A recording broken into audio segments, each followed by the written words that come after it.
નમસ્કાર, એક ભારત ન્યૂઝમાં આપનું સ્વાગત છે। રમતગમતમાં શ્રેષ્ઠતા રાષ્ટ્ર માટે ગૌરવ લાવે છે અને રાષ્ટ્રના નાગરિકો સ્વસ્થ અને સુખી સમાજનું નિર્માણ કરવામાં મદદ કરે છે। રમતગમત સામાજિક અને સાંસ્કૃતિક સીમાઓને સેતુ કરી રાષ્ટ્રને એક કરે છે। ભાઈચારો અને સમુદાયના બંધનને પ્રોત્સાહન આપવા માટે રમતગમત સિવાય કોઈ સહેલો રસ્તો નથી।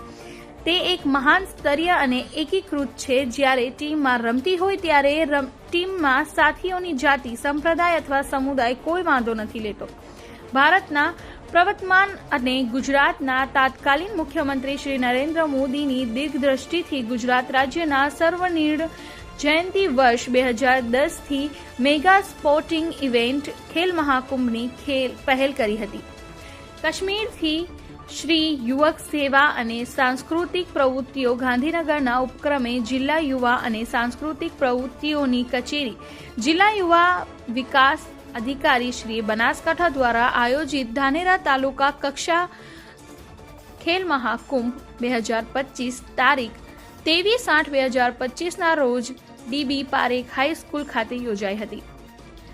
કાર્યક્રમની શરૂઆતમાં સરસ્વતી માતાની પ્રાર્થના સાથે દીપ પ્રગટાઈ વિધિ કરી કાર્યક્રમને ખુલ્લો મૂકવામાં આવ્યો હતો અને તમામ આવનારા મહેમાનોને પુસ્તક આપી તેમજ બહેનો દ્વારા કુમકુમ તિલક અને સન્માન સાથે સ્વાગત કરવામાં આવ્યું હતું અને કલાક ખેલ કુંભના કન્વીનર નરેશભાઈ જોશીએ પણ આવનારા મહેમાનોનું શબ્દોથી સ્વાગત કર્યું હતું।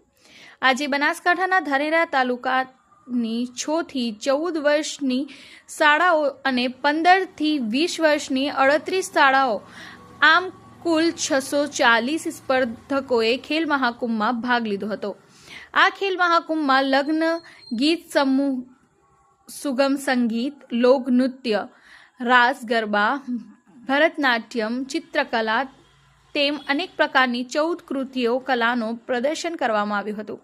આ પ્રસંગે હાઈસ્કૂલના આચાર્ય તેમજ ખેલ મહાકુંભના કન્વીનર નરેશભાઈ જોશી, વિવેકાનંદ વિદ્યાલયના આચાર્ય ગોવિંદભાઈ પટેલ, મોડલ સ્કૂલના આચાર્ય ભૂરાભાઈ પટેલ, ડીબી પારેખ હાઈસ્કૂલના ટ્રસ્ટી કીર્તિભાઈ શાહ તેમજ સમીરભાઈ શાહ, સુપરવાઇઝર પ્રવીણાબેન રાવલ, સહકન્વીનર ડીએમ કણબી તેમજ વીએન સવાણીના આચાર્ય સેધાભાઈ પટેલ તથા તમામ સ્ટાફ અને વિદ્યાર્થી ભાઈ બહેનો હાજર રહ્યા હતા। સામાન્ય વરસાદનો માહોલ હોવા છતાં પણ સ્પર્ધકોનો જુસ્સો ખૂટતો ન હતો અને દર્શકો પણ કાર્યક્રમને પણ પૂર્ણ કરી નિહાળી આનંદ વ્યક્ત કર્યો હતો। આ પ્રસંગે માઇક સ્ટેજનું સંચાલન દેવાભાઈ પટેલે સુંદર અને સારી રીતે સંભાળ્યું હતું અને છેલ્લે આભાર વિધિ કરી હતી। કાર્યક્રમને સફળ બનાવ્યો હતો।